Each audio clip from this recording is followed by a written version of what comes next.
Presiden Jokowi jawab santai foto hilang di kantor PDIP Sumut. Presidential Club dinilai bagus untuk para mantan presiden. Kemensos luncurkan aplikasi cek bansos. Simpo TV menjalin hubungan kerjasama dengan HIPMI.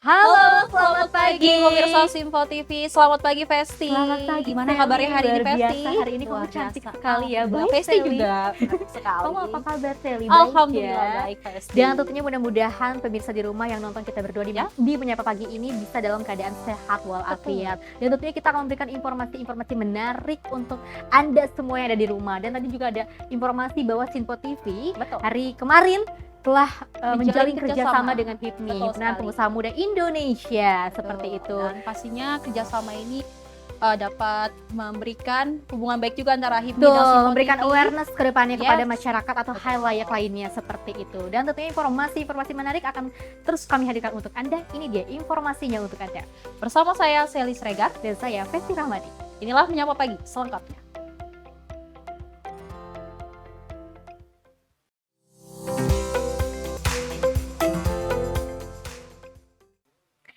Ya, saya dan juga saudara nih ya, atau pemirsa di rumah, ini ada informasi pertama langsung aja nih saya lihat dari Ya. Presiden Joko Widodo yang menegaskan format kabinet pemerintahan ke depan merupakan hak prerogatif Prabowo Subianto dan Gibran Rakabuming Raka sebagai presiden dan wakil presiden terpilih 2024. Jokowi menjelaskan sebuah usul terkait kabinet diperbolehkan, termasuk dari Presiden kelima Megawati Soekarno Putri. Meski demikian, Jokowi juga menyoroti pihak yang tidak dimintai saran untuk tak seharusnya ikut campur dalam penyusunan kabinet. Kabinet itu adalah 100% hak prerogatif presiden. Kalau usul-usul boleh, tapi itu hak penuh presiden terpilih. Jadi kalau minta saran dari Bu Mega gitu Kalau nggak apa-apa minta ya? saran kan nggak apa-apa kalau minta saran. Tapi kalau nggak dimintai saran, ikut-ikutan nimbrung lah itu yang nggak boleh. Ya, Sally dan juga pemirsa di rumah, kalau misalnya kita melihat ya Prabowo Uh-uh. Subianto dan juga Gibran Rakabuming Raka di masa mendatang akan menjadi presiden seperti itu, dan tentunya juga Betul. melibatkan Presiden Joko Widodo loh untuk menyusun usulan nama-nama dari kabinet Yes. pemerintahan Tak nanti. hanya Jokowi saja ya, Mhm. Festi dan pemirsa, ini juga katanya mantan-mantan presiden Presiden sebelumnya juga akan dilibatkan Yes, seperti itu untuk betul memberikan sekali. saran dan juga Iya, iya, pandangan-pandangannya. Dan ini ada Ketua TKN Prabowo Gibran, Rosan Roslani, menyebut akan mendukung kinerja Presiden terpilih Prabowo Subianto untuk melibatkan semua mantan Presiden RI dalam penyusunan kabinet pemerintahan mendatang. Dan menurutnya usulan tersebut patut didukung lantaran sosok Prabowo Subianto merupakan seorang yang selalu mementingkan persatuan dan kesatuan. Presiden terpilih Prabowo Subianto berencana akan melibatkan semua mantan Presiden RI dalam penyusunan kabinet di pemerintahannya mendatang. Ketua TKM Prabowo Gibran Rosan Roslani mengatakan akan mendukung penuh langkah Prabowo dalam menyusun kabinet pemerintahan dengan melibatkan seluruh mantan Presiden Republik Indonesia. Rosan menilai Prabowo Subianto merupakan sosok yang selalu mementingkan persatuan dan kesatuan. Dirinya meyakini Prabowo Gibran selaku Presiden dan Wakil Presiden terpilih akan mengambil langkah yang tepat. Ya kan kita kan seperti arah Pak Prabowo selalu menjunjung tinggi persatuan dan kesatuan ya. Kita sebagai suatu bangsa tentunya ingin suatunya itu dalam suatu kerukunan. Jadi yang terbaik tentunya Pak Prabowo dan juga Mas Gibran mengetahui apa yang terbaik untuk bangsa dan negara ini. Kembali lagi itu kan prerogatif Pak Prabowo dan Presiden terpilih ya. Jadi mohon maaf mungkin saya tidak bisa komentar. Jadi kita serahkan ke Pak Prabowo. Kan pesta demokrasi pemilu udah selesai. Jadi udah nggak ada lagi 01, 02, 03 gitu ya. Yang ada ya seperti yang Pak Prabowo sampaikan, ya udah persatuan Indonesia udah. Dan persaudaraan dan bagaimana kita sekarang bersama-sama membangun bangsa yang besar ini menjadi lebih baik, menjadi lebih maju dan juga menjadi lebih makmur. Gitu. Dari Jakarta, tim Simpo TV melaporkan. Ya kita kan ini masa-masa politik ini masih terus berjalan Betul. seperti itu ya sampai Oktober mendatang ya. Ya, sampai Dan ada- pelantikan nanti ya. Iya sampai pasti ya. pelantikan nanti. Dan kalau misalnya kita melihat juga ada isu soal Prabowo Subianto akan menambah lagi pihak untuk melibatkan di kabinetnya seperti ya. itu. Dan pastinya ini akan memerlukan sosok dari Presiden Jokowi yang bakal banyak sekali dimintai saran terkait Ya, dengan usulan-usulan nama benar-benar. kabinet Karena nanti. memang katanya Prabowo akan melanjutkan Iya, program-program dari program dari Pak Presiden Jokowi Jokowi sebelumnya. seperti itu. Dan Seperti- pemirsa, ide dan gagasan Presiden terpilih Prabowo Subianto dalam membentuk Forum Presidensial Club dinilai langkah yang bagus untuk kemajuan bangsa. Selain untuk ajang silaturahmi, Presidensial Club akan menjadi wadah terhormat bagi para mantan presiden untuk menyampaikan gagasannya. Presiden terpilih Prabowo Subianto mengungkapkan keinginannya untuk rutin bertemu dengan para mantan presiden Indonesia dengan membentuk Presidensial Club. Prabowo nampak sangat serius untuk membentuk Presidensial Club. Menurut Wakil Ketua Umum Gerindra Habibur Rahman, ide pembentukan klub presiden tersebut bahkan sudah direncanakan sejak tahun 2014. Pengamat politik Ujang Komarudin menilai langkah Prabowo patut diapresiasi dan ditiru. Pasalnya, pembentukan Presidensial Club dinilai dapat menyatukan ide dan gagasan untuk membangun bangsa. Wadah diskusi antar mantan presiden itu akan mempunyai banyak manfaat ke depannya. Selain itu, Prabowo dinilai ingin menempatkan para mantan presiden Indonesia di tempat yang lebih terhormat dengan membentuk Presidensial Club tersebut. Soal Presidensial Club tentu ini sesuatu yang positif ya, sesuatu yang baik, sesuatu yang bagus. Paling tidak ada 4 hal yang bisa saya baca. Pertama, sebagai ajang silaturahmi. Yang kedua, ya sebagai ajang apa? Pemberian ide dan gagasan ya dari mantan presiden kepada presiden terpilih, kepada Pak Prabowo Subianto. Jadi banyak pengalaman, ide gagasan mantan-mantan presiden itu ya diberikan kepada Prabowo Gibran. Itu kan sesuatu yang bagus.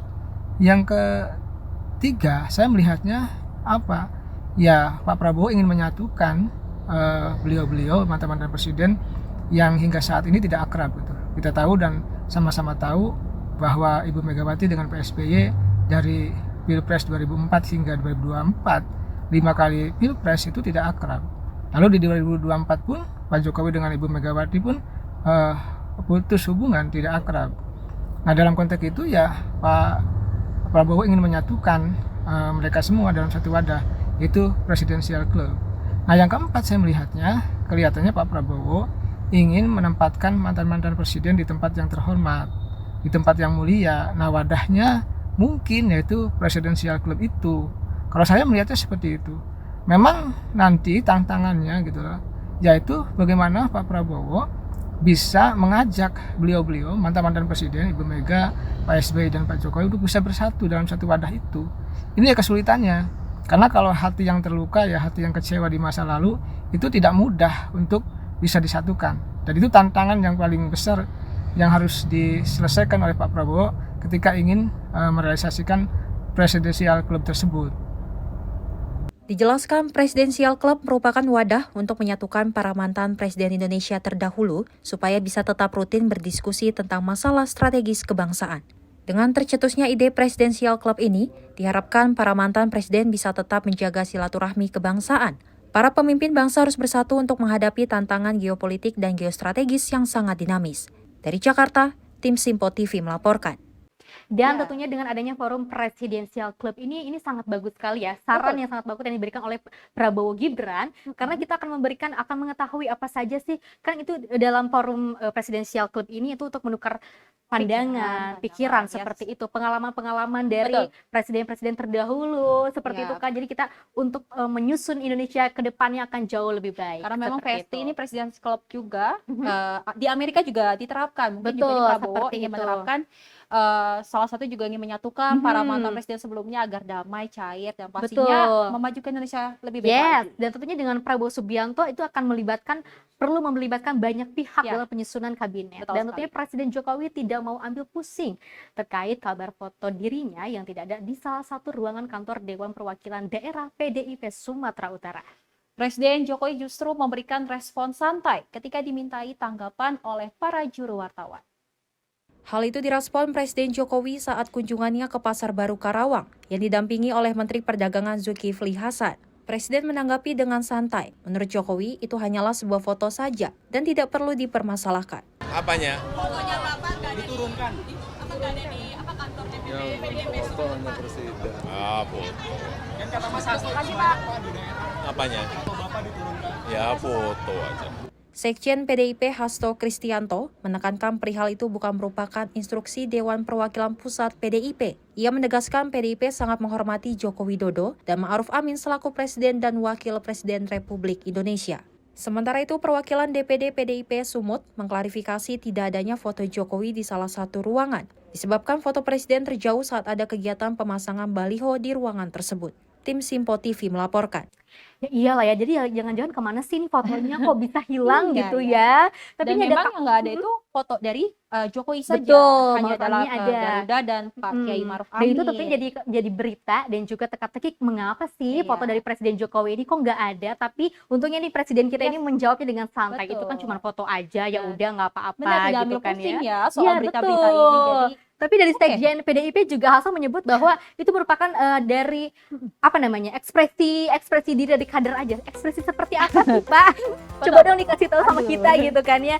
Dan karena kan Presiden Jokowi ini kan menjawab santai. Nah ini dia informasi selanjutnya, ada juga menteri yang sangat santai. Informasinya bisa jeda berikut ini.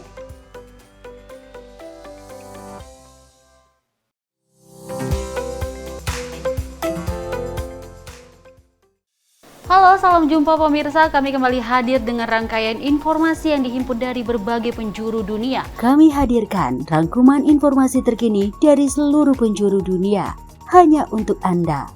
Informasi paling penting dan sajian berita menarik kami sajikan hanya di Simpo Dunia. Bersama saya Dewi Manik, inilah Simpo Dunia selengkapnya untuk Anda. Jangan lewatkan Simpo Dunia setiap Senin hingga Jumat di Simpo TV. Apa kabar pemirsa? Senang sekali saya Sally Siregar dapat menjumpai Anda dalam Simpo Dunia Sepekan. Kami temani akhir pekan Anda bersama sanak saudara dan keluarga tercinta. Dengan sajian informasi yang unik dan menarik dari berbagai negara. Pastinya kami akan memberikan berita yang unik dan menarik yang kami rangkum dalam Simpo Dunia Sepekan. Jangan lewatkan Simpo Dunia Sepekan setiap Sabtu dan Minggu hanya di Simpo TV.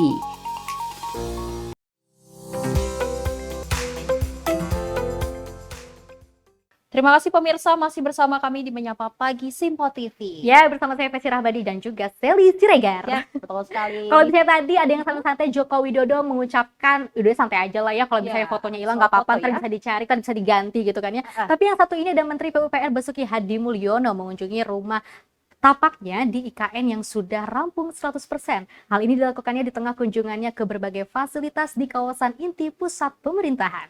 Di sela-sela kunjungannya, Basuki menilai rumah tapak menteri itu memiliki kualitas yang baik dan nyaman. Meskipun ada menteri yang memberi penilaian yang berbeda. Basuki menyusuri satu persatu isi rumah tapak menteri 2 lantai tersebut, mulai dari karpot, pintu masuk, ruang rapat, ruang tengah, dapur, kamar tidur, hingga balkon. Basuki pun memamerkan rumah tetangganya adalah Menteri Perhubungan Budi Karya Sumadi dan Menteri Kesehatan Budi Gunadi Sadikin. Menteri PUPR ini membandingkan rumah dinasnya yang berada di Wijaya Chandra, Jakarta Selatan. Menurutnya rumah di IKN lebih bagus meskipun tidak lebih luas. Rumah tersebut sudah diterapkan sistem pintar seperti pengamanan pintu menggunakan sidik jari. Bahkan rumah itu sudah menggunakan PLTS atap 6,6 kW peak. Selain itu, Basuki menyebutkan seluruh material bangunan rumah tapak menteri menggunakan produk dalam negeri, alias tingkat komponen dalam negeri hampir 100%. Dari Kalimantan Timur, tim Simpo TV melaporkan. Kita kalau misalnya melihat Basuki ya, Menteri PUPR ini kan dinilai sangat humoris, terus juga lucu seperti itu kan ya. Ada aja gitu kan tingkahnya seperti itu ya, apalagi waktu pas upacara bendera gitu Agustus gitu kan. Ada aja dibuka-buka, apa sih Bapak itu kok kepo banget gitu kan. Ada kancingnya atau enggak gitu. Dan kemarin juga kan sempat Pak Basuki ini melakukan unboxing rumah di IKN-nya seperti itu kan, ada aja gitu ya tingkah-tingkahnya, emang luar biasa Tapi Pak memang Basuki ini. untuk material dari bangunan di IKN sangat IKN mewah memang, ya. Iya, katanya juga dari lokal-lokal semua. Betul. Jadi memang gak sabar juga yang melihat rumah-rumah menteri nanti tentunya di ini IKN. inovasi-inovasi baru nih, sama kayak Kementerian Sosial mengeluarkan inovasi baru dengan meluncurkan aplikasi yang mempermudah dalam pembaruan data penerimaan bantuan sosial di seluruh Indonesia yang bernama Cek Bansos.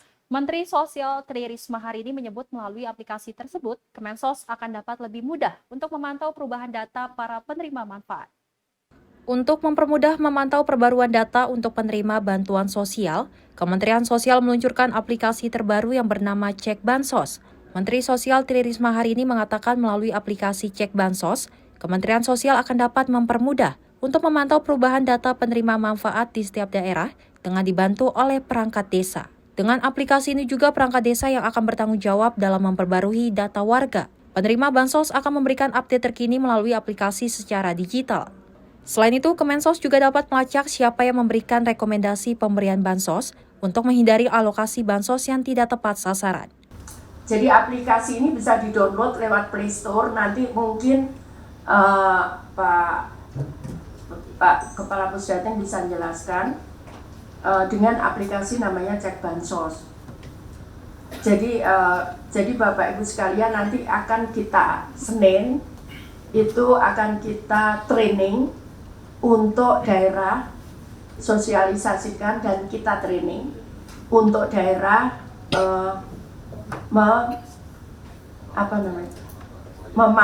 bagaimana memanfaatkan aplikasi ini. Jadi sekali lagi ini semua akan tahu sebetulnya nama si A misalkan di penerima bansos ini usulan siapa. Kalau Bapak Ibu sekalian tidak ingin misalkan, oh ya Risma ini sudah nggak layak, maka Bapak Ibu sekalian juga bisa mengusulkan itu menjadi tidak layak. Tapi kalau misalkan ini layak gitu, Bapak Ibu juga bisa mengusulkan itu layak untuk menerima itu. Seperti itu. Jadi kira-kira seperti itu teman-teman di daerah. Saya berharap nanti, jadi sekali lagi teman-teman daerah yang sekarang masih datanya dimasukkan oleh para pendamping kami, PKH, TKSK, dan pendamping lainnya, ada Peksos, ada pendamping Resos, ada lagi Porda, macam-macam itu yang di bawah Kemensos itu tidak boleh dia menjadi pengelola data, tidak boleh. Ini yang menyarankan ini Satgasus. Jadi Satgasus itu yang menyarankan seluruh instrumen dari Kemensos tidak boleh menjadi pengolah data. Dari Jakarta, Muhammad Farizal, Mutia, Simpo TV melaporkan. Aduh, setuju banget nih sama Menteri Sosial yang meluncurkan untuk Cek Bansos aplikasi ya, karena kita kan di dunia digital ya, apa-apa serba digital lebih mudah seperti itu. Sudah nggak ada lagi tuh pembukuan seperti itu ya kan. Jadi dengan adanya aplikasi Cek Bansos ini tentu akan mempermudah Menteri Sosial, Kemensos gitu ya. Kita bisa melihat siapa saja orang yang sudah terdata, siapa saja yang belum mendapatkan penerima manfaat atau bantuan seperti itu. Karena memang Vesti dan pemirsa banyak sekali memang salah penyaluran bansos sebelum-sebelumnya ya. Jadi mungkin ini tidak sesuai dengan kriteria seperti itu ya. Betul sekali. Dan yang satu ini Menteri Sosial Tri Risma hari ini meresmikan mekanisme layanan pengusulan data terpadu kesejahteraan sosial. Pengusulan DTKS maksud kami tersebut nantinya akan dilakukan melalui musyawarah desa dan kelurahan, dengan proses yang semakin terdigitalisasi untuk memastikan kelayakan penerima manfaat. Hal ini disampaikan langsung oleh Menteri Sosial Tri Risma hari ini saat menggelar acara konferensi pers peresmian layanan pengusulan data bantuan sosial atau DTKS di kantor Kemensos Jakarta pada Rabu 8 Mei 2024. Risma mengatakan selain meresmikan DTKS tersebut, Kemensos juga meluncurkan kanal untuk mewadahi hasil musyawarah desa dan kelurahan melalui sistem informasi kesejahteraan sosial. Ia menyebut hasil musyawarah desa dan kelurahan yang harus diunggah melalui kanal yakni berita acara musyawarah, dokumentasi, daftar hadir, serta dokumentasi publikasi hasil musyawarah. Lebih lanjut dirinya menjelaskan jika musyawarah tidak dilaksanakan, maka kepala desa atau lurah dapat menyampaikan usulan dengan menggunakan surat pernyataan tanggung jawab mutlak dan surat pernyataan tidak melaksanakan musyawarah. Nah, karena itu Bapak Ibu sekalian, kenapa hari ini kita lakukan launching untuk aplikasi yang mewadahi musyawarah desa atau musyawarah kelurahan dan Kemensos 73 tahun 2024 di mana di sini mekanisme yang kita usulkan ini sudah kita bahas bersama dengan KPK dan Satgasus dan beberapa KL yang lain untuk usulan ini. Jadi lengkap di sini karena sekarang semua kita basisnya teknologi informasi, maka ada berita acara musyawarah desa atau kelurahan. Kemudian ada dokumentasi foto kegiatan, nanti Bapak Ibu sekalian tinggal mengupload itu. Softwarenya sudah kita siapkan, semua kita sudah siapkan. Kemudian termasuk daftar hadir, kemudian dokumentasi publikasi hasil musyawarah desa, kelurahan atau nama lainnya. Karena tadi saya sampaikan, kalau tidak ada musyawarah desa atau musyawarah kelurahan, maka itu adalah tanggung jawab mutlak. Ini saran dari BPKP, tanggung jawab mutlak dari kepala desa, supaya tidak ada lagi tuduhan bahwa ini tiba-tiba ada. Tiba-tiba ada, kok tiba-tiba ada begitu. Nah, jadi ini ada surat, nanti ada lampiran surat pernyataan tanggung jawab. Jadi Bapak Ibu sekalian tidak perlu berkirim surat, nanti kita akan siapkan untuk sistemnya dan kita akan latih Bapak Ibu sekalian. Dari Jakarta, tim Sinpo TV melaporkan. Ini benar-benar keren banget ya Celia. Tadi kan Kemensos juga mengadakan cek bansos. Betul. Jadi ini ada DTKS ini untuk melihat kawasan-kawasan mana saja yang memerlukan bantuan seperti itu. Ya nggak sih? Dan ini nantinya akan dipegang oleh para kelurahan. Dan ini akan bekerja sama seperti itu ya kan? Sama Pastinya. halnya sama Sinpo TV yang melakukan penandatanganan kerjasama dengan Himpunan Pengusaha Muda Indonesia HIPMI. Hal ini dilakukan untuk memaksimalkan publikasi pengusaha, terutama pengusaha daerah, dan diharapkan akan dikenal luas di masyarakat. Himpunan Pengusaha Muda Indonesia atau HIPMI menyambangi kantor media Sinpo TV di kawasan Jakarta Pusat pada Rabu sore. Ketua Umum HIPMI Akbar Bukhori disambut langsung oleh Direktur Sinpo Media Group Aryawan yang didampingi oleh pemimpin redaksi Sinpo TV Edi Faisal. Dan dilanjutkan dengan penandatanganan MOU kedua belah pihak untuk bersinergi dan berkolaborasi dalam mempromosikan berbagai produk lokal. Selain itu, Sinpo TV diharapkan dapat membantu menumbuh kembangkan unit bisnis pengusaha di seluruh Indonesia. Hari ini kami senang sekali dari HIPMI bisa melaksanakan MOU dengan Sinpo TV terkait dengan beberapa hal potensi-potensi daerah yang mungkin bisa diangkat yang selama ini belum dilirik oleh nasional. Dengan adanya kerjasama antara Sinpo TV dan HIPMI ini bisa mengangkat konten-konten ataupun produk-produk dari daerah sehingga bisa menjadi nasional. Karena keterbatasan teman-teman kami yang ada HIPMI, pengusaha-pengusaha lokal yang ada di daerah, salah satunya adalah mempromosikan produk-produk mereka yang terbaik, baik dari provinsi maupun kabupaten kota sampai tingkat desa. Dengan ini, dengan adanya kerjasama ini, dengan adanya TV digital, Sinpo TV ini bisa menumbuh kembangkan dan juga bisa mempromosikan produk mereka sehingga bisa dikenal ataupun sampai ke nasional, sampai ke Jakarta. Justru ini suatu kebutuhan bagi teman-teman pengusaha yang ada di daerah maupun yang ada di nasional. Kami sangat berterima kasih kepada Sinpo yang setelah memberikan ruang kerjasama, artinya bisa mengangkat potensi-potensi yang ada di daerah. Selama ini keterbatasan teman-teman pengusaha lokal untuk bisa memasarkan produknya sampai di tingkat nasional hanya mengandalkan media sosial, dan juga nggak banyak juga teman-teman pengusaha lokal yang juga melek terhadap digitalisasi dalam hal ini media sosial.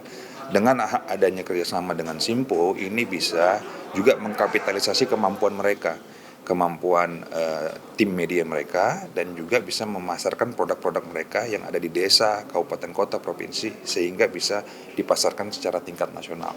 Kami berterima kasih kepada Sinpo yang telah membuka ruang kerjasama kepada kami, bisa mengangkat teman-teman, potensi teman-teman dan konten-konten lokal yang ada di daerah sehingga bisa menjadi nasional.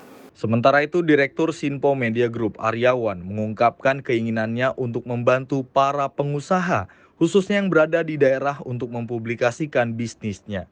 Dirinya memastikan Sinpo Media Group akan selalu terbuka bagi seluruh organisasi untuk bersinergi serta berkolaborasi, apalagi untuk kepentingan bangsa dan negara ke depan yang lebih baik.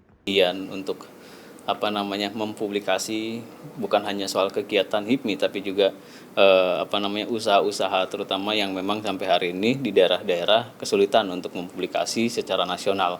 Sehingga Sinpo TV memutuskan untuk bekerja sama dengan HIPMI untuk menjadi bagian daripada mengembangkan, membantu dan juga menyebarluaskan usaha-usaha yang ada di daerah agar supaya terpublikasi secara baik dan terpublikasi secara luas sehingga seluruh masyarakat bahkan mungkin bukan hanya di Indonesia tapi mungkin di mancanegara juga dapat mengetahui apa saja yang sudah dilakukan HIPMI dan apa saja usaha-usaha yang ada di HIPMI. Dari Jakarta, tim Sinpo TV melaporkan. Ya memang kan kemarin sore pukul 4 waktu Indonesia Barat ya, Sinpo TV dan juga HIPMI melakukan kerjasama MOU seperti itu. Tentunya itu untuk memberikan awareness kepada masyarakat ya tentang adanya media ini seperti itu. Dan tentunya dengan adanya kerjasama MOU ini bisa menghasilkan pengusaha-pengusaha Indonesia, tentunya pengusaha muda dan memberikan inovasi-inovasi yang baru gitu loh. Dan memang yang terhambat untuk publikasi nih sangat Ya, membantu juga ya, jadi biar bisa dikenal oleh masyarakat luas. Betul, untuk memperkenalkan pengusaha-pengusaha muda di Indonesia seperti itu. Dan tentunya informasi lainnya akan kami hadirkan usai jeda berikut ini.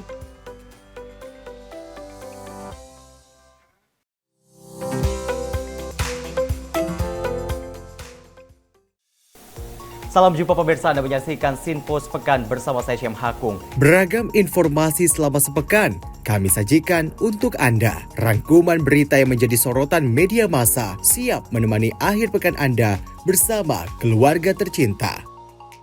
Bersama saya Syam Hakung, kita jelang informasi selengkapnya untuk Anda. Kami hadirkan Sinpo Sepekan setiap minggu pukul 6 pagi hanya di Sinpo TV.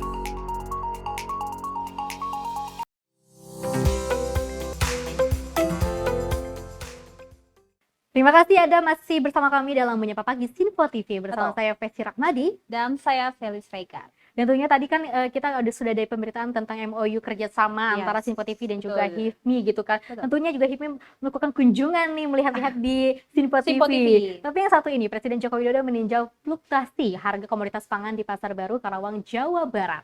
Dalam kunjungan kerja Presiden Joko Widodo juga membagikan sembako serta memberikan bantuan bikisan ke para pedagang UMKM. Presiden Joko Widodo meninjau langsung stok dan harga sejumlah bahan pangan yang ada di Pasar Baru, Karawang, Jawa Barat pada 8 Mei 2024. Jokowi didampingi Menteri Perdagangan Zulkifli Hasan meninjau fluktuasi harga komoditas pangan di Pasar Baru, Karawang. Usai kunjungan, Presiden Joko Widodo sampaikan harga sejumlah bahan pokok di pasar masih dalam keadaan baik. Harga bawang merah, cabai hingga beras terbilang aman dan turun. Jokowi juga memastikan pemerintah sudah mengantisipasi cadangan bahan pokok jelang kemarau. Jadi kita cek untuk harga-harga utamanya cabai, beras, bawang putih, bawang merah, semuanya kondisinya sudah turun. Yang pertama bawang merah di angka 45.000. Bawang putih tadi berapa? 38.000 sampai 40.000. Kemudian beras banyak memang sudah meludak, beras lokal dengan harga 12.000 sampai 13.000. Ya, saya kira ya harganya baik. Ya artinya dari angka inflasi juga akan turun kan di bulan yang kemarin. Ya. Kalau stoknya gimana Pak? Terutama menjelang ini Pak, musim kemarau. Antisipasinya gimana? Ini udah masuk musim kemarau. Kalau stok di Bulog sendiri sekarang ada 1,6 juta. Yang biasanya kita stok itu hanya maksimal itu biasanya hanya 1,2 atau yang sering itu di bawah 1,2. 900.000 rata-rata stok kita ini 1,6 stok di Bulog. Coba dicek ke Bulog. Bener nggak 1,6? Ini aman ya Pak? Musim kemarau. Ya baik. Tapi apapun untuk kemarau ini kita telah mengantisipasi dengan membuat sumur-sumur pompa di titik-titik yang kemungkinan sudah kita hitung akan kekurangan air. Terutama di titik-titik yang berkaitan dengan pertanian, dengan beras. Sudah dimulai oleh Kementerian Pertanian dan Kementerian PU. Selain meninjau fluktuasi harga sembako, di sela kunjungannya Presiden Joko Widodo juga menyempatkan diri untuk berbincang dan memberikan bantuan untuk para pedagang UMKM yang ada di sekitar pasar. Alhamdulillah dapat bantuan 1.200.000 dari Bapak Jokowi. Langsung diberikan atau gimana? Iya, langsung diberikan sama Bapak Jokowi. Gimana tanggapan Ibu setelah mendapat itu? Alhamdulillah gitu, maksudnya tuh Pak Jokowi ada pedulinya sama masyarakat kecil, bisa ngebantu UMKM yang kecil-kecil gitu. Jadi nyangka nggak Bu? Nyangka nggak Bapak bakal kesini Bu? Enggak nyangka sih, soalnya ya aku pikir nggak akan belok ke sini ke tempat aku gitu. Ibu jualan apa ini? Nasi uduk. Setiap hari di sini pasar? Iya, tiap hari. Kunjungan kerja Presiden ke Karawang dalam rangka meresmikan modeling budidaya ikan nila salin yang dikelola Kementerian Kelautan dan Perikanan di kawasan Karawang. Tim Liputan Simpo TV melaporkan. Iya ya, kalau kita misalnya melihat Presiden Joko Widodo yang melakukan kunjungan ke berbagai tempat seperti itu ya, apalagi untuk melihat harga bahan pokok yang saat ini dinilai masih terus melonjak, terus naik seperti itu. Dan tentunya dengan kedatangannya Presiden Jokowi untuk datang ke sana dan untuk memberikan solusi-solusi terbaik seperti itu ya, supaya tidak ada lagi harga bahan pokok yang naik ya. Kalau Presiden pemerintah karena banyak sekali keluhan dari masyarakat soal naiknya harga bahan pangan ini, semoga dari Bapak Jokowi datang bisa ada solusinya ya. seperti itu ya. Dan Menteri Pertanian Andi Amran Sulaiman mendampingi Presiden Joko Widodo untuk meninjau panen raya jagung di lahan pertanian Kabupaten Sumbawa, Provinsi Nusa Tenggara Barat. Mentan mengatakan ada potensi harga akan turun dan anjlok di bawah harga acuan pembelian jagung yang telah ditetapkan. Dengan kondisi saat ini, Mentan mengatakan ada potensi harga yang akan turun, bahkan mengalami anjlok di bawah harga acuan pembelian jagung yang telah ditetapkan. Maka dari itu, Menteri Pertanian meminta semua pihak untuk bisa mengantisipasi kemungkinan harga anjlok. Secara umum, Amran memaparkan Kabupaten Sumbawa memiliki luas tanam jagung di tahun 2023 sebesar 96.214 hektar dan luas lahan sawah sebesar 262.146,42 hektar. Sementara itu, Presiden Joko Widodo menekankan pentingnya menjaga keseimbangan harga, baik di tingkat petani, pedagang, maupun peternak. Presiden Jokowi menuturkan harga di tingkat petani seringkali tidak stabil dan cenderung menurun saat memasuki masa panen raya. Sebagai salah satu wilayah sentra jagung di NTB, harga jagung di Kabupaten Sumbawa terpantau berada pada kisaran 4.200 per kilogram. Harga tersebut telah dikonfirmasi saat Presiden berdialog dengan petani yang hadir di sekitar lokasi panen. Presiden Jokowi meminta agar semua pihak mengambil langkah kolaboratif yang strategis agar dapat terbentuk harga yang seimbang termasuk harga di level petani. Tim Simpo TV melaporkan. Kita kalau bisa melihat Presiden Joko Widodo memang selalu melakukan kunjungan-kunjungan seperti itu ya, seperti di Karawang didampingi oleh Zulkifli Hasan seperti itu ya, Menteri Perdagangan, dan juga ada Menteri Pertanian juga melakukan pendampingan kepada Presiden Joko Widodo untuk melakukan kunjungan ke berbagai daerah seperti itu. Melihat di Sumbawa untuk melihat harga jagung yang saat ini anjlok seperti itu. Dan mudah-mudahan adanya kedatangan Presiden Jokowi dan juga Mentan ke Sumbawa ini bisa memberikan dampak yang baik seperti itu ya, dan solusi yang baru untuk para pedagang di sana. Dan yang satu ini, Menteri Luar Negeri Retno Marsudi melakukan press briefing terkait KTT Organisasi Kerjasama Islam atau OKI ke-15 di Banjul, Gambia pada 4 hingga 5 Mei 2024.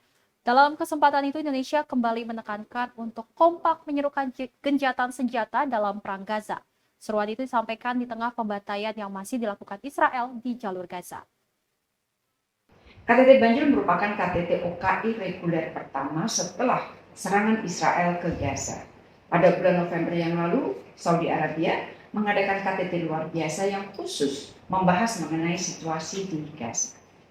Walaupun KTT Banjul ini adalah KTT reguler, tetapi dengan semakin memburuknya situasi Gaza, maka tidak dapat dielakkan bahwa perhatian anggota OKI tetap terfokus pada situasi di Gaza.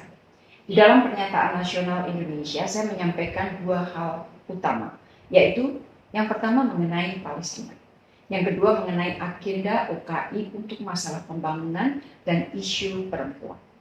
Untuk isu Palestina, saya menekankan antara lain bahwa OKI masih berhutang kemerdekaan pada bangsa Palestina.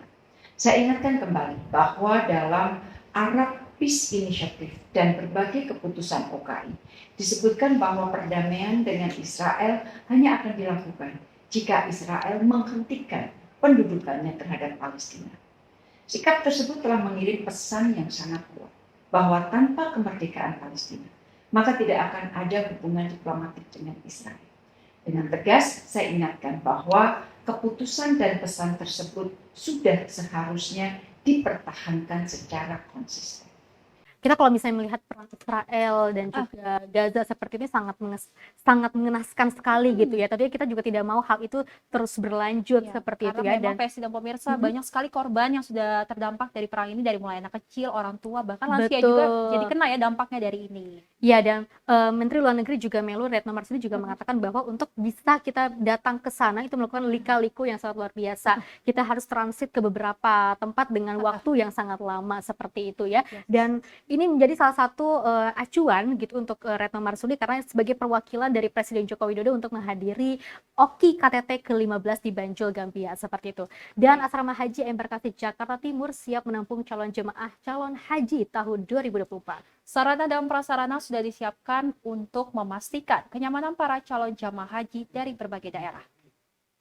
Sejumlah calon jamaah haji dijadwalkan akan tiba di Asrama Haji Embarkasi Jakarta Timur pada 11 Mei 2024. Mereka rencananya akan diberangkatkan ke Tanah Suci pada 12 Mei mendatang.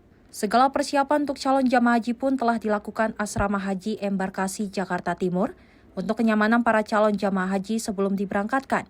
Calon jamaah haji nantinya akan beristirahat sejenak di Asrama Haji Embarkasi, sekaligus diberikan pemaparan, pembagian paspor, dan gelang haji. Calon jamaah haji yang akan tiba ini berasal dari berbagai daerah, mulai dari DKI Jakarta, Banten, hingga Bandar Lampung. Oke, kita di embarkasi dari tahun-tahun lalu menggunakan satu layanan, sehingga nanti ketika jemaah datang kami terima di Gedung Serbaguna 2. Nah, kemudian di situ nanti akan cek kesehatan, kemudian cek administrasi dan sebagainya, termasuk surat masuk ke asrama. Karena perlu kami sampaikan bahwa ketika Pondok Gede menjadi embarkasi, itu kita menerapkan regulasi internasional penerbangan, Pak. Karena sejatinya ketika jemaah sudah masuk di Pondok Gede, itu adalah bandara gitu. Jadi harus steril. Tetapi ini aturan internasional, karena jemaahnya di situ ya bandara, maka dia harus steril. Makanya dari mulai makanan catering yang ada di Pondok Gede itu di bawah tinjauan dari KKP. Tiap hari, tiap masak itu pasti dites higienitasnya dan lain sebagainya. Nah, kembali lagi ketika jemaah masuk, para jemaah nanti akan mendapatkan hak-hak sesuai dengan regulasi, ya diantaranya dia akan mendapat living cost, kemudian akan mendapat gelang dan identitas lain. Kalau identitas lain mungkin itu dari biasanya kalau dari perbankan ya kayak kain ihram, kemudian ada handbag. Tetapi kalau di Pondok Gede dia akan mendapatkan living cost, kemudian akan mendapatkan gelang dan tentunya mungkin pengecekan paspor dan visa. Dari Jakarta Timur, tim Simpo TV melaporkan. Nah, saya dan juga pemirsa, kalau kita lihat ya, untuk pemberangkatan haji ini nanti 12 Mei 2024 ini akan langsung diberangkatkan. Karena kita bisa lihat dari tiap tahunnya untuk pemberangkatan haji ini selalu naik dari awalnya 10.000 tahun lalu 2023, sekarang sudah naik hingga 20.000 jemaah haji yang akan diberangkatkan pada tanggal 12 Mei nanti. Dan pasti ini menjadi perhatian dari Asrama Haji Embarkasi untuk melakukan pengecekan dari para calon jemaah haji soal kesehatannya juga agar nanti menjalankan ibadah dengan baik-baik saja. Betul. Tetap prima seperti itu ya. Dan tentunya Asrama Haji Embarkasi Jakarta telah menyiapkan layanan prioritas untuk jemaah lansia yang akan diberangkatkan pada tahun 2024. Ketua Panitia Penyelenggara Ibadah Haji Embarkasi Jakarta, Cecep Hairul Anwar, mengatakan pihaknya sudah melakukan berbagai persiapan untuk para jamaah, termasuk jamaah lansia yang akan menjadi prioritas pelayanan. Kementerian Agama merilis jadwal pemberangkatan dan pemulangan jamaah haji Indonesia. Jemaah dijadwalkan mulai masuk asrama pada 11 Mei 2024 dan akan dilakukan secara bertahap. Asrama untuk para jamaah haji pun sudah dipersiapkan sebelum jamaah akan diberangkatkan. Ketua PPIH Embarkasi Jakarta, Cecep Hairul Anwar, mengatakan persiapan tersebut telah dilakukan sejak jauh hari. Fasilitas seperti kursi roda untuk lansia juga telah disiapkan. Lebih luas, ia pun menyebut jamaah haji lansia akan diprioritaskan dengan memberikan pengecekan kesehatan dan fisik, agar memudahkan jamaah haji lansia nantinya untuk menempuh perjalanan jauh menuju Tanah Suci. Kami juga melakukan koordinasi dengan pihak penerbangan, saya sudah insya Allah ready, kemudian dengan angkutan, bis, kami juga memastikan ke pihak Damri bahwa di tahun 2024 ini tagline-nya masih ramah lansia. Jadi 30% jemaah kita itu lansia. Lansia itu rata-rata di atas 65. Tetapi bukan hanya lansia yang harus kita perhatikan juga. Di situ nanti ada jemaah resti, resiko tinggi. Jemaah resti itu tidak mutlak di usia 65 ke atas. Bisa jadi usia yang 40 tahun dia punya penyakit yang resiko tinggi juga. Nah, oleh karena itu, karena tagline-nya masih ramah lansia, ya kami juga dengan KKP, Dinas Kesehatan, selalu melakukan koordinasi. Tetapi tahun ini memang agak berbeda ketika pemerintah melakukan kebijakan untuk istitoah kesehatan. Nah, dengan adanya istitoah kesehatan, mudah-mudahan jemaah haji yang memang akan berangkat menuju tanah suci, itu secara fisik dan lain sebagainya sudah siap, karena sudah ada surat istitoah kesehatan. Nah, kemudian di asrama haji Pondok Gede dari mulai kursi roda dan lain sebagainya, prinsipnya kita siap, Mas. Dari Jakarta, Muhammad Farizal, Mutia, Simpo TV melaporkan. Ya, saya dan juga pemirsa, kalau misalnya kita melihat kan ya di tahun-tahun sebelumnya gitu kan Mas, tentu saja yang paling utama yang harus diprioritaskan adalah lansia seperti itu ya. Apalagi yang membawa kursi roda seperti itu harus diperhatikan loh untuk persiapan datang ke sana. Karena juga dari pihak embarkasi juga telah mempersiapkan fasilitas-fasilitas seperti itu ini ya. antisipasi ya. Jadi biar tidak terjadi hal-hal yang tidak mengenakan, karena memang ada juga yang meninggal dunia saat melakukan ibadah. Ini juga menjadi antisipasi agar jamaah Indonesia tidak ada yang seperti itu ya. Betul. Dan tentunya juga untuk kita semua, tiap embarkasi dari Jakarta juga telah menyiapkan semuanya, fasilitasnya, persiapannya, kebutuhannya itu sudah dilakukan hingga saat ini. Dan pastinya buat para calon jamaah haji yang ingin menjalankan ibadah, untuk selalu menjaga kesehatan, makan makanan yang bergizi, banyak minum air putih agar ibadahnya lancar nanti di sana. Amin. Amin. Dan tentunya informasi lainnya akan kami hadirkan usai jeda berikut ini.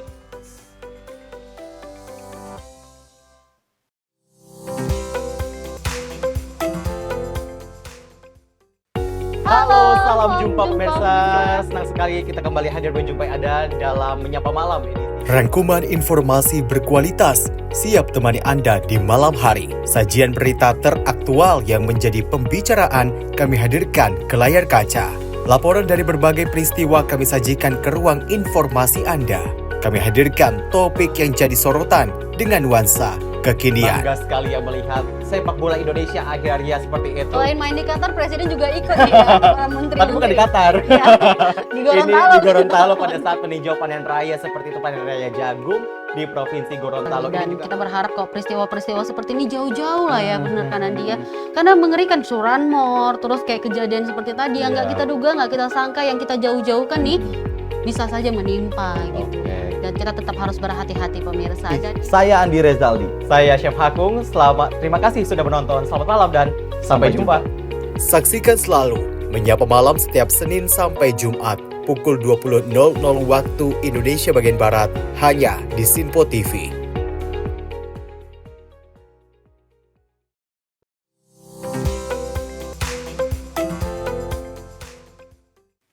Terima kasih Anda masih bersama kami di Menyapa Pagi Sinpo TV. Nah, langsung aja nih saya lihat ke berita selanjutnya. Jelang penerimaan peserta didik baru, data Dinas Pendidikan Kota Bekasi mencatat jumlah lulusan pelajar sekolah dasar di tahun 2024 terdapat sebanyak 44.562 siswa. Meski demikian, daya tampung SMP negeri di Kota Bekasi hanya berjumlah 13.600 siswa. Sehingga siswa yang tidak diterima di sekolah negeri akan diseleksi dan harus melanjutkan pendidikan ke sekolah swasta. Berdasarkan data Dinas Pendidikan Kota Bekasi, sebanyak 44.000 pelajar sekolah dasar akan lulus pada tahun ini. Namun begitu, daya tampung SMP Negeri Kota Bekasi hanya dapat menampung 13.600 siswa saja. Sementara itu, bagi siswa yang tidak lolos ke sekolah negeri pada saat seleksi penerimaan peserta didik baru atau PPDB, maka siswa tersebut harus melanjutkan pendidikannya ke sekolah swasta. Lebih lanjut, Dinas Pendidikan dan Pemerintah Kota Bekasi akan membahas persoalan regulasi PPDB secara seksama. Hal itu dilakukan agar pelaksanaan PPDB 2024 hingga 2025 tidak menjadi persoalan besar di kemudian hari. Sebelumnya, pelaksanaan PPDB oleh Dinas Pendidikan Kota Bekasi sudah tergolong baik setiap tahunnya. berdasarkan penilaian dari Kementerian Pendidikan dan Kebudayaan. Dari Jakarta, Sri Dewi, Dava, Mutia, Sinpo TV melaporkan. Dan tentunya ya Sally dan juga pemirsa, kalau misalnya kita melihat proses anak-anak masuk sekolah, pendidikan seperti itu ya, karena ini jadi berita viral nih di berbagai media sosial, di berbagai pemberitaan seperti itu, karena kan banyaknya sekali masa-masa calon-calon anak PPDB ini pada tahun-tahun sebelumnya juga mengalami kecurangan ya. seperti itu, dan mudah-mudahan tahun ini tidak ada kecurangan ya. Karena memang untuk pendaftaran masuk sekolah negeri ini sekarang lewat umur ya, Festi. Betul, Jadi memang seleksinya umur, agak jarak tempat tempuh seperti itu ya. Dan berita viral lainnya ada seorang emak-emak terekam CCTV untuk mencuri barang berharga milik pengusaha warung makan di Jalan Kemanggisan, Pulau Palmera, Jakarta Barat. Gadget dan uang tunai korban raib dibawa kabur pelaku. Inilah aksi emak-emak yang terekam kamera pengawas tengah mencuri di salah satu warung makan di Jalan Kemanggisan, Pulau Palmera, Jakarta Barat.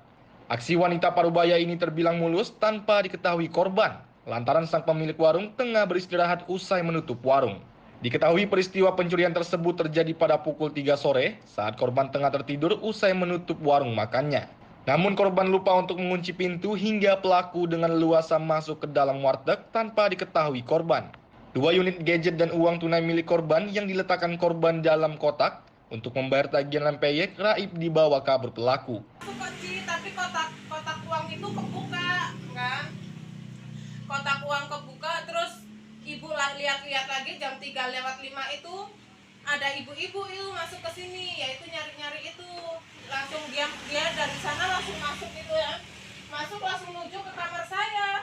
Langsung menuju ke kamar saya, keluar dia bawa HP ditaruhlah di sini. Nggak lama kemudian dia masuk lagi, nggak tahu nyariin apa lagi. Terus keluar dia bawa uang yang ada di kotak sama HP saya dua-duanya. Punya udah tutup karena itu udah waktu istirahat. Kan baru warung tutup jam 1 itu udah beres-beres. Udah kita tutup, kita mandi, kita istirahat. Barang yang hilang apa aja, Mbak? HP sama uang. Uangnya berapa? Uangnya 100-an lah. Uang buat bayar itu, bayar titipan peyeknya ibu-ibu. Kalau handphonenya? Handphonenya 2. Apa aja? 2 minggu yang lalu HP 2. Terus sering tadi ada bapak-bapak ngomong juga ya HP-nya hilang juga. Ya orangnya cewek juga katanya yang ngambil. Kalau keluarga sekitar sih sering lewat sini, sering ngantar anaknya ngaji katanya. Tapi kan saya kan orangnya nggak tahu persis ya Mas. Berdasarkan informasi warga, terduga pelaku kerap kali melintas di sekitar lokasi. Korban belum berencana akan melaporkan kasus pencurian tersebut ke pihak yang berwajib. Namun pemilik warung yang kesal kemudian memasang wajah pelaku di depan warungnya agar semua warga waspada dan tak menjadi sasaran aksi kejahatan wanita tersebut. Dari Jakarta, tim Sinpo TV melaporkan. Memang kadang kita kalau misalnya berita-berita viral tuh suka ada-ada aja gitu ya. Ada juga yang curi HP gitu kan, motor. Ini masa-masa pencurian ini masih terus banyak loh di Indonesia loh seperti itu. Kriminal seperti itu ya kan. Iya, ini apalagi yang melakukan pencurian adalah emak-emak ya. Betul. Gadget dan uang tunai diambil. Iya, dan ini ada berita selanjutnya, ada ratusan warga di 2 kecamatan di Karawang, Jawa Barat diduga keracunan usai menyantap hidangan di salah satu hajatan pernikahan. Dan para korban mengalami muntah-muntah, pusing, dan mual, serta diare. Sebagian warga pun harus dirawat intensif di puskesmas dan rumah sakit.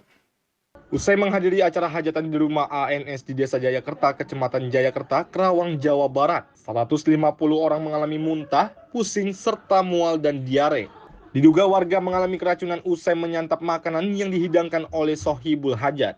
Ratusan warga yang mengalami gejala serupa terpaksa didata dan diberikan obat-obatan oleh petugas puskesmas setempat. Sementara, 6 orang harus mendapatkan perawatan medis di puskesmas dan rumah sakit terdekat. Keluhannya apa? Sakit perut, pusing sama mual. Amar, makan. Enggak sih,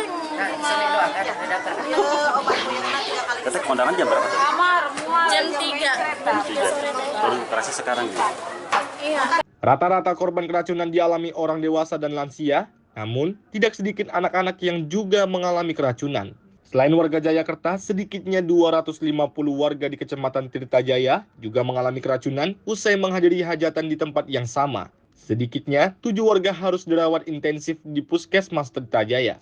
Sekarang ada 145 orang. Rata-rata lansia atau apa? Dewasa. Dewasa. Tapi anak-anak juga ada ya? Ada anak-anak. Bu, keluhannya apa aja sih, Bu? Rata-ratanya kebanyakan mual, mencret, sama muntah. Itu katanya sejak kapan, Bu? Terasanya? Ada yang keluhannya dari jam 10 pagi. Terus ada yang habis zuhur jam 1, jam 3, yang habis maghrib juga ada. Bu, kalau ingin datang ke sini yang nggak dirawat atau gimana, Bu? Iya, itu yang yang keadaannya masih ringan. Dari jumlah korban, diduga warga Tirtajaya dari Desa Ciwaru dan Desa Serikamulyan menjadi korban yang paling terdampak. Kasus ini kini dalam penanganan polisi untuk mencari penyebab keracunan. Dari Karawang, tim Sinpo TV melaporkan. Niat enak gitu kan ya ke pernikahan buat makan enak, makan gratis Malah gitu kan jadi- ya, taunya keracunan Betul. seperti itu ya. Tentu ini pastinya untuk harus diperhatikan banyak hal yang membuat apa sih yang akhirnya kita keracunan, mungkin dari kebersihan yang kurang Ya. higienis seperti itu, atau mungkin Ada bahan-bahan bahan-bahan yang penyedap basi makanan atau yang bahan-bahan yang sebetulnya tidak layak untuk dikemas kembali atau misalnya dimasak kembali tapi masih terus dimasak Ini seperti juga itu jadi ya. perhatian untuk yang melakukan hajatan ya, untuk Betul memilih-milih banget. Yes. catering atau makanan yang Ya, baik ya. harus yang fresh dong. Betul. Dan ini ada update-nya nih, ratusan korban diduga keracunan makanan di sebuah hajatan pernikahan di Karawang, Jawa Barat. Saat ini kondisinya sudah membaik. Kini tersisa 7 orang yang masih menjalani perawatan di puskesmas. Ratusan korban diduga keracunan makanan di sebuah hajatan di Desa Jayakerta, Kecamatan Jayakerta, Karawang, Jawa Barat. Kondisinya sudah membaik. Seluruhnya sudah tidak merasakan lagi sakit di bagian perut, mual, ataupun pusing. Meski begitu, 7 orang warga Kecamatan Tirtajaya masih menjalani perawatan di puskesmas setempat. Namun, ketujuh warga diduga korban keracunan tersebut kondisinya sudah membaik. Ketujuh pasien mengalami keracunan setelah menyantap hidangan di sebuah hajatan pernikahan yang sama. Ya, kayaknya diduganya dari makanan. Soalnya saya kan nggak makan, cuman makan daging doang. Terus kan langsung ke sekolah. Di sekolah mah nggak kenapa-kenapa, pas pulang dari sekolah baru reaksinya saya mah jam 2. Kepala Puskesmas Tirtajaya menjelaskan korban keracunan yang ditangani berjumlah 232 orang. 7 diantaranya harus mendapatkan perawatan intensif. Yang kami tangani kemarin itu ada 232 Pak. Gejalanya mual, pusing, ada juga yang muntah. Yang kami rawat di puskesmas itu ada 7 orang. Kalau untuk pastinya dugaan penyebabnya kami tidak tahu pasti ya, karena mereka mengatakan bahwa ketika ditanya pulang dari keundangan, nah mereka merasakan mual, muntah, pusing kayak seperti itu. Maka ketika kami ke lapangan, kondisi mereka dengan keadaan mual, pusing, muntah, kami segera memberikan pelayanan pengobatan. Rata-ratanya dewasa. Berapa orang? Ada 7 orang yang dirawat dan semuanya dewasa. Untuk kondisi yang dirawat di puskesmas, kami alhamdulillah udah membaik, dan semalam pun kami memberikan pelayanan 24 jam. Mereka udah mulai membaik keadaannya, dan hari ini pun ya alhamdulillah sudah baik. Sejauh ini pihak kepolisian masih mencari penyebab keracunan. Dari Karawang, tim Sinpo TV melaporkan. Ya, tadi kan itu kan berita-berita viral ya. Tadi juga ada emak-emak yang mencuri makanan uang lagi, dan mencuri gadget dengan uang. Terus juga ini ada berita viral tentang melakukan hajatan tapi makanannya tidak higienis, sehingga menimbulkan banyak kali ratusan korban yang harus dilarikan ke rumah sakit seperti itu ya. Dan tentu ini menjadikan perhatian kita semua. Dan Dimanapun kita berada, mengunjungi pesta pernikahan manapun, kita tetap waspada ya. Lihat dulu kebersihannya. Betul. Dan gitu memang kan. dan pemirsa update-nya ini tersisa 7 orang ya yang masih melakukan perawatan di puskesmas, dan masih kita intensif ya untuk melakukan penanganan seperti itu ya. Dan tentunya juga kita berharap pemirsa di rumah selalu dalam keadaan sehat walafiat, yang mau berperjalanan kemanapun harus mempersiapkan dengan prima. Jangan lupa menebarkan senyuman dan juga keceriaan. Saya Peci Rahmadi, saya Sally Siregar. Terima kasih Anda telah menonton Menyapa Pagi. Terima kasih dan sampai jumpa. Sampai jumpa.